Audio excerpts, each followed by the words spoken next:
Ladies and gentlemen, welcome to TLS Season 3, Round of 8, Day 2. Man, these titles are long. Yes, today was supposed to be the second two matches of the Round of 8. Of course, Busy versus TLS3, followed by eOnzErG versus trutaCz, but I have some bad news. Well, I have some bad news and I have some good news for you guys. So the bad news is that, unfortunately, Busy was a no-show. That's right, he did not turn up at the scheduled time. TLS3 actually patiently waited for 2 hours for Busy to show up. He just, like, sat in the channel. So big props to TLS3 and was, like, super manner about it. But then he had to go, and Busy was still not here. So, we have awarded TLS3 the win, and Busy has been eliminated from the tournament. But the good news is, I just saved a bunch of money on my car insurance by switching to Geico. Okay, no, but seriously, that actually all happened, so we don't actually have a TBZ. Which kind of blows. I'm not gonna lie, I'm sorry. I guess I apologize on behalf of Busy. I don't know where he is, I don't know what happened to him. But he didn't play StarCraft when he was supposed to, so we have no TVZ. So we are moving on straight away to eOnzErG versus trutaCz. That is what's up. So matchup screen says, "Hey, ZVZ." So what this also means is that the cast could be very short. A best of 5 ZVZ. I think Tupac might be trying to arrange a live show match to cast afterwards, which could be cool, could be good, could be fun. But no promises on that. But at least we're gonna see two mega awesome Zerg players anyway. So eOnzErG and trutaCz, super duper high level. I guess I'll talk a bit about eOnzErG first. Actually, let me quickly pull up the previous results. eOnzErG, of course, made it pretty far last season at TLS, or was it first season? He's been knocked out by Siki once before, as I suppose most people have at various points if they've played in any foreigner tournaments. But let's have a gander at the results.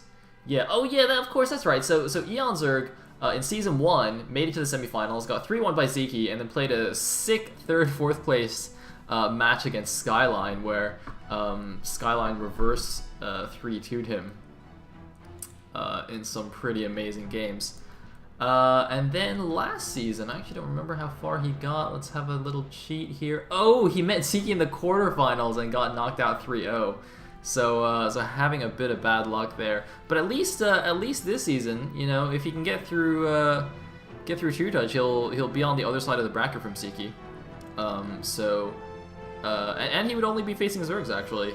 Basically, both these players will only have to face Zergs for the rest of the tournament if they make it through. So the winner of this, obviously, will play TLS3, and then the winner of that, I assume, will play Siki. Note that, technically, if Dragon makes it to the finals, then it won't be a ZVZ.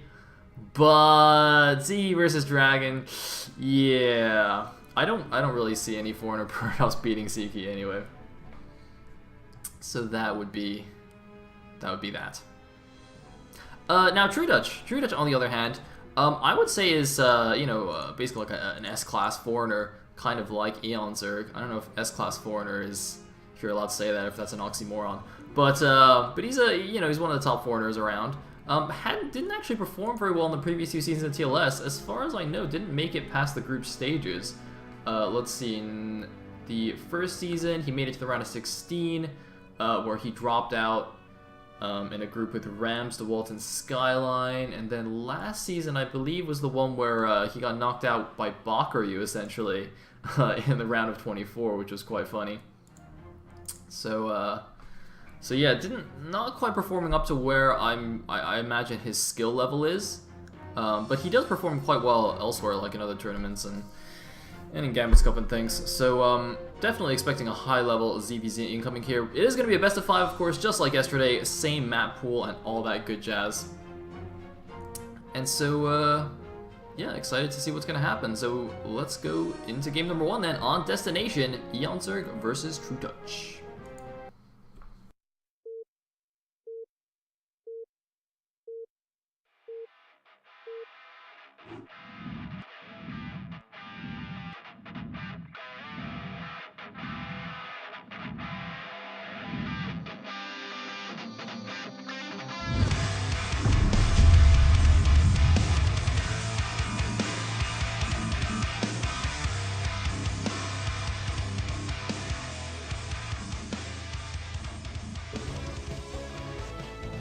Okay, game number 1. At 12 o'clock position as the green Zerg, we have IFU eOnzErG, a heroic Spanish Zerg player. And at the 6 o'clock, as the peach Zerg, we have trutaCz, not wearing any clan tags.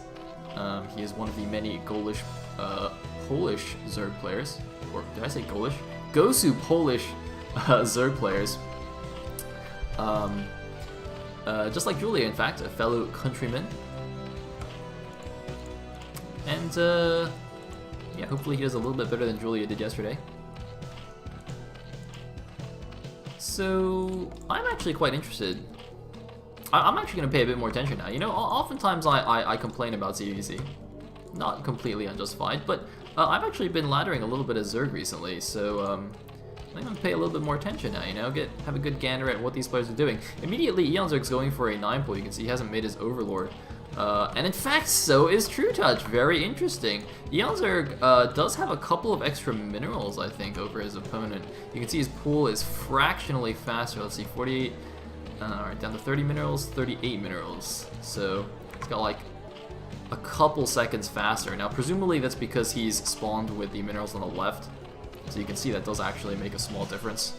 That larva moving trick thing, where you can move the larva to the left. But it shouldn't really change anything about the game. So, 9 pool gas. Looks like Overlords, of course, both heading towards each other's naturals. So they're not going to see any hatcheries, obviously, but they will see the lings popping out. And as soon as they see each other lings, they should be happy to know that they've gone for mirror builds, I think. So they aren't going to lose to any silly build order counters. I'm a bit curious about this decision for both of them to go 9 pull. I guess part of the reason is that Destination is a 2-player map, and the rush distance isn't particularly long. So, this seems somewhat reasonable.